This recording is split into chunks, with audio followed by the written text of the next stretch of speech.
Bonjour à toutes et à tous, bienvenue pour cette toute nouvelle vidéo où l'on va revenir au montage de la R8 Gordini avec cette fois-ci les numéros 59 à 64. Après le cauchemar du numéro 53 dans la vidéo précédente, qu'est-ce qui nous attend? Réponse juste après le générique.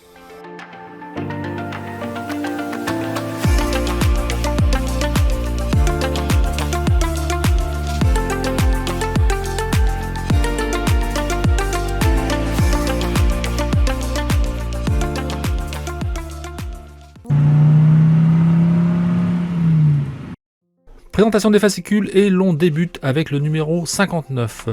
1966-1967, les Alpines de Gordini, les politiques d'expansion de Renault, la saison 85, et un focus sur l'espace TSE de 87. Et dans ce 59, donc, on s'occupe du montage de la télécommande et on teste également les lumières et différents sons de la voiture. Le numéro 60, 1966-1970, la Coupe de France Renault Gordini. 76, la création de Renault Sport. 1985, Salonen prend la relève. R19 de 88. Et l'on conclut ce numéro 60 avec la banquette arrière. Le 61-66, la première coupe Gordini. 77, alliance entre Peugeot et Renault. Le championnat d'Europe 85. La Renault Clio de 1990. Et l'on s'occupe cette fois-ci du dossier de la banquette arrière, première partie. Le numéro 62, 1966, mieux c'est et la première coupe Gordini. 79, première victoire en F1. Le championnat de France 85. La Laguna concept de 90. Plutôt original. Et on poursuit le dossier de la banquette avec cette fois-ci la deuxième partie. Numéro 63, une bombe à petit prix. 1980, leader du marché français. Le championnat du Portugal 85. La Scénic concept de 91. Et dans ce numéro 63, on s'occupe du câble d'embrayage et prise d'air. Et on conclut cette vidéo avec le numéro 64, 1966, du moteur 1100 au 1300. Prost et Renault, un duo gagnant. La saison 86. Un focus sur la Safran de 92. Et dans ce numéro 64, on monte le revêtement du coffre, donc un montage également très rapide. Dans le numéro 59, on s'occupe du montage de la télécommande. En partie 1, on récupère la matrice de boutons et on vient l'appliquer sur la partie frontale de la télécommande. On emboîte bien les deux éléments.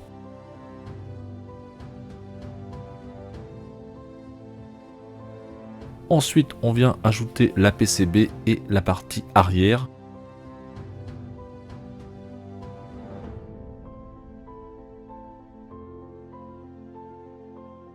Et on clipse le tout.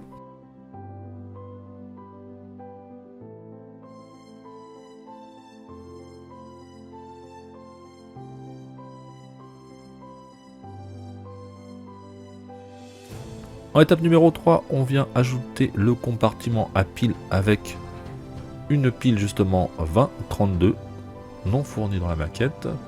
Attention au sens pour l'insérer. En étape numéro 4, donc on récupère le compartiment des piles du numéro 56, on retire le couvercle, on insère 3 piles AAA et on remet le couvercle ensuite. Attention évidemment aux polarités.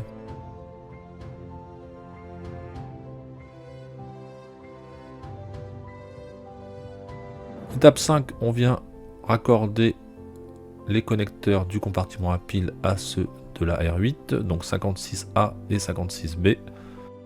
Fil bleu sur le fil bleu et fil rouge sur le fil rouge, on ne peut pas se tromper. On récupère ensuite l'élément du tableau de bord et on vient connecter 55A. On active ensuite l'interrupteur du compartiment à pile et on peut commencer les tests.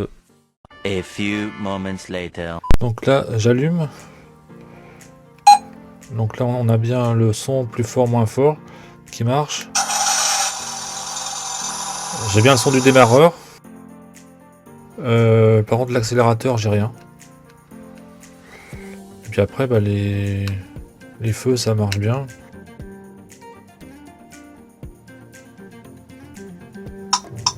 Les clignotants aussi, mais le problème, c'est vraiment l'accélérateur. Il n'y a aucune réaction alors que tout est bien branché et que le reste fonctionne bien. Donc,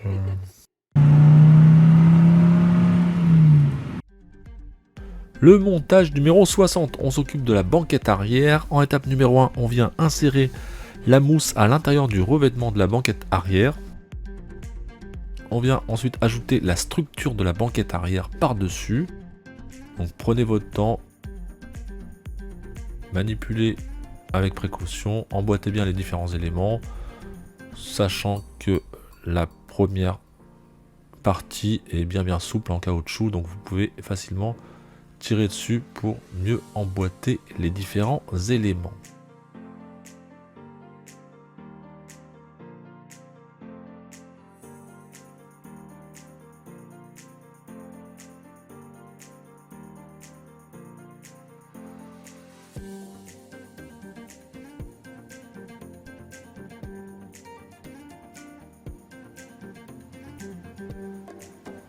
Une fois que c'est fait, étape numéro 3, on vient fixer avec 2 BP à l'endroit indiqué, puis 4 autres en étape 60-4, et on aura terminé ce numéro.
Le numéro 61, on continue la banquette avec cette fois-ci la partie dossier. Donc on emboîte 61A et 61C avec toujours cette mousse.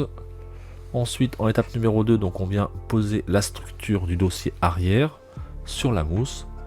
Pareil que le numéro précédent, prenez votre temps, emboîtez bien les différents éléments, c'est pas forcément évident.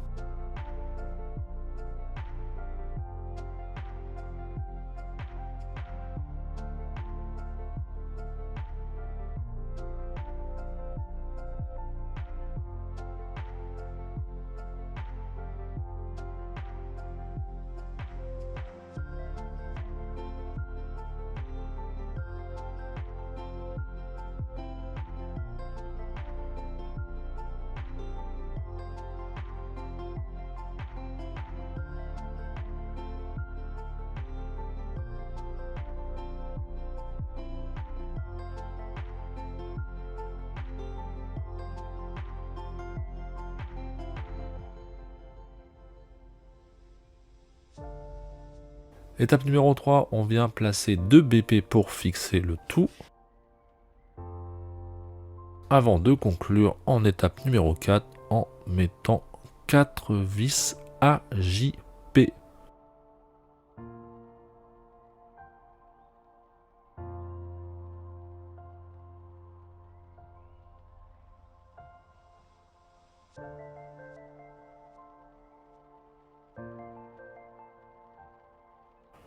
Alors cette partie numéro 4 est vraiment pas évidente, sachant que les deux éléments sont quand même assez volumineux et qu'il faut les faire tenir correctement pour visser avec les 4 AJP. La première est vraiment pas évidente avec pas mal d'épaisseur à franchir, à traverser.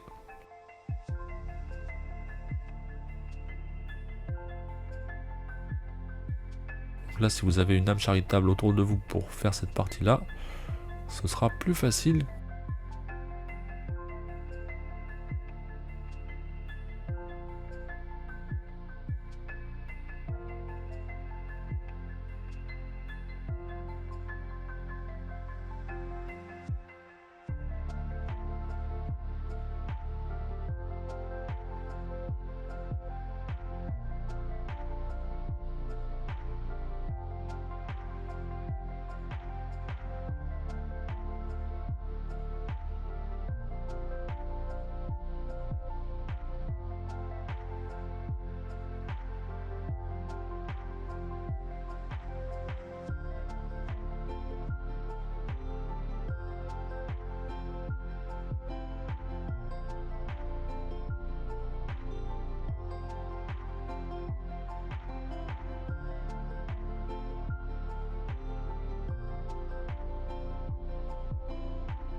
A few moments later. Voilà, c'est enfin terminé. Ça n'a pas été une partie de plaisir me concernant.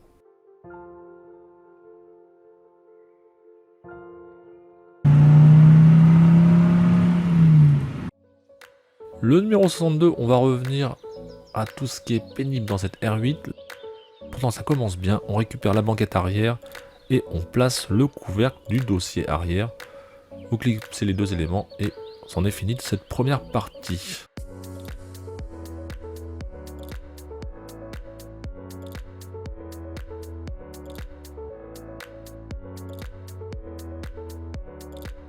Ensuite, on va commencer les petits scotch à poser sur les câbles pour les faire passer aux endroits indiqués sur le fascicule.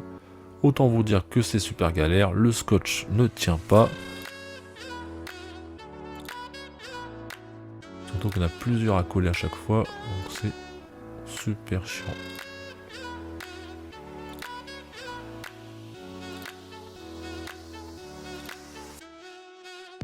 En gros, dès que vous allez manipuler la voiture, ça va sera refaire plusieurs fois. Hâte que tout ceci soit correctement recouvert. On est à ce moment-là en étape numéro 62-3, donc on fait passer les câbles sur le côté du siège avant gauche.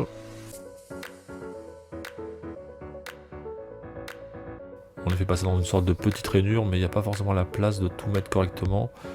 Et le scotch, pareil, il n'y a pas la place pour le positionner de manière à ce qu'il adhère bien des deux côtés.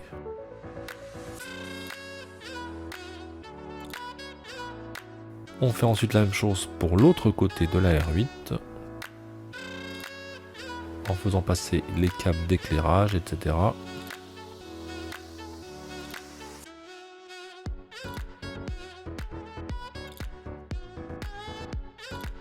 Là encore, ça aura du mal à tenir.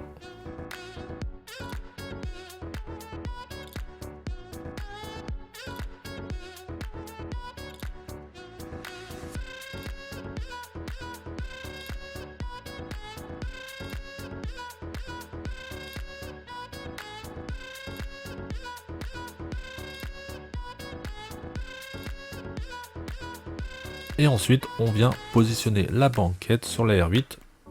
Ce qui va permettre de recouvrir tout ce qui est PCB et effets sonores. Et ensuite, on aura à retourner la R8 pour positionner 4 vis GP et ainsi fixer la banquette arrière. Là encore, je vous ai filmé comme j'ai pu, mais c'est vraiment pas évident. Parce qu'il faut faire attention à ne pas écraser les sièges quand on retourne la maquette. Donc, personnellement, je l'ai fait en prenant la R8 sur mes genoux et en vissant tant bien que mal les éléments banquette plus voiture.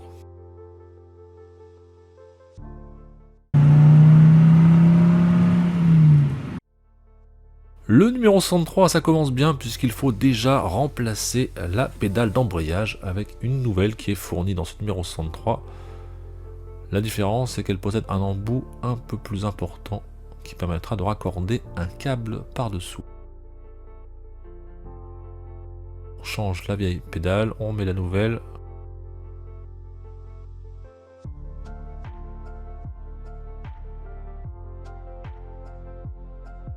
Ensuite, on va retirer le bas de caisse 53D, retirer les vis.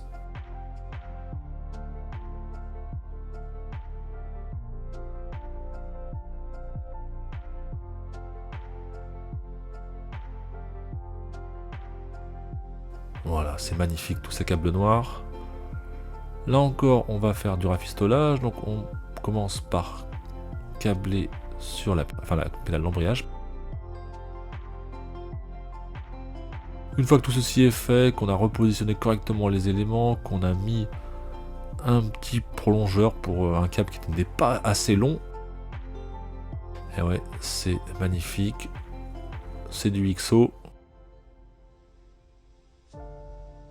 Donc là, pour résumer, il y avait une pédale qui n'allait pas, un câble qui était trop court. Bon, je peux vous dire que tous les câbles que j'ai branchés, c'est pas forcément les bons.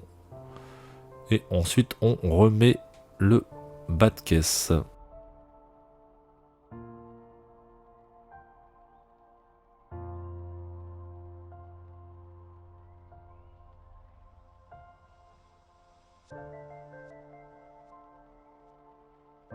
Ensuite, on récupère le tableau de bord et on va venir le fixer avec 2 CM. On est à ce moment-là en étape numéro 8.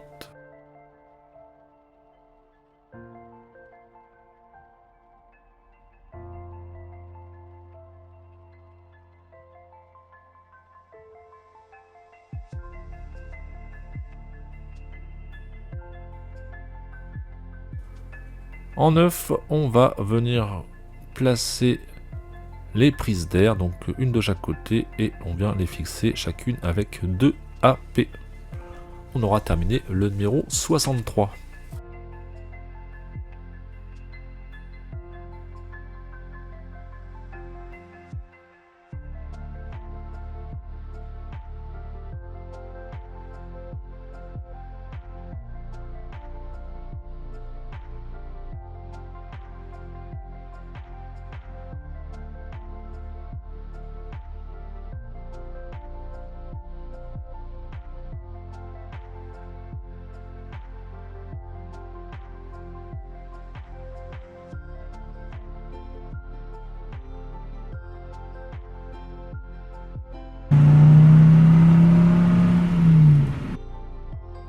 Le numéro 64, on s'occupe du revêtement du coffre, donc on vient récupérer ce nouvel élément que l'on va venir poser sur le plancher du coffre 20A. Ensuite, on récupère le support du compartiment de pile. On le place à l'endroit indiqué. On va poser par-dessus le compartiment à pile, justement, en prenant bien soin de faire passer correctement les deux câbles rouges et bleus. Une fois que c'est fait, on fixe le support avec 4 AP.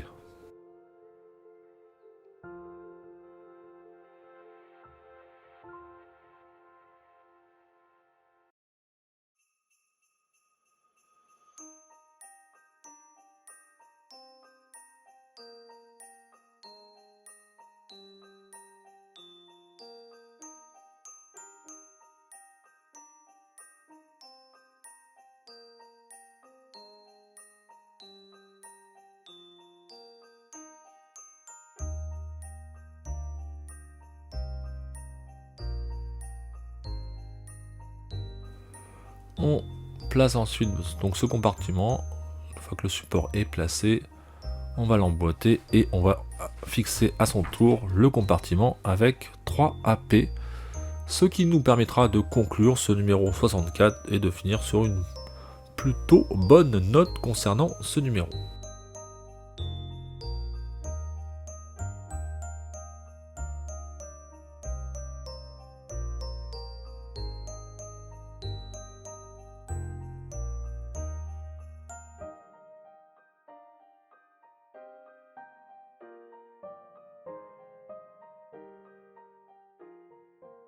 On se retrouve maintenant pour le rendu final de la R8 Gordini après montage des numéros 59 à 64. Dans la dernière vidéo, je vous avais présenté la catastrophe du numéro 53. Là, cette fois-ci, c'était moins pire. Donc, on a avancé notamment sur le montage de la banquette. Donc, celle-ci est posée à l'arrière. On a également le tableau de bord qui est maintenant fixé sur cet ensemble-là. Même si c'est moins catastrophique que le numéro 53 dans les 59 à 64, il y a quand même de sacrés problèmes. Notamment un numéro où on vous demande de remplacer la pédale de frein, on vous fait poser une allonge pour un câble qui est trop court, donc ça sent vraiment l'amateurisme. Il y a des pièces à changer au fur et à mesure de la collection, je ne comprends pas pourquoi. Là, les câbles, pareil, qui doivent aller à l'avant pour notamment les feux et tout ça, les clignotants. On vous demande de poser du scotch noir, ça tient pas bien, ça se décolle, là c'est encore décollé, il faut qu'on en remette un petit morceau pour que ça tienne. Franchement, c'est vraiment cheap à certains moments, à certains aspects. La maquette va être super jolie au final, mais on a également la partie télécommande qui a été montée, donc on peut maintenant tester les éclairages, des feux, des clignotants, du klaxon. Malheureusement, moi, sur ma télécommande, le bouton qui correspond à l'accélérateur ne fonctionne pas, donc j'ai contacté Altaïa. Je vais voir ce que ça donne, mais j'ai peu d'espoir, puisque ça fait un bout de temps que j'avais reçu ce numéro 59. Bon, on va voir s'il me propose quand même le remplacement de la télécommande. Je sais pas si c'est ça qui fonctionne pas. Également, on a posé le compartiment à pile. Donc là, ça c'est maintenant fixé. Donc maquette très jolie, mais c'est vrai qu'à certains moments, dès qu'on vous demande de toucher des câbles noirs plastiques, moi j'aime pas du tout ça, on voit rien, c'est galère. Et puis pareil, ça fait vraiment cheap à certains moments où on se demande pourquoi c'est pas un peu mieux pensé, et puis les pièces à changer en cours de collection, je ne comprends pas comment on peut en arriver là sur une collection qui, mine de rien, est quand même assez chère. On en arrive à vous refaire changer des pièces en cours. Ça sent un petit peu l'amateurisme. Voilà, c'était ma vidéo démontage 59 à 64. On se retrouve très prochainement pour la suite de la R8 Gordini. Bye les amis!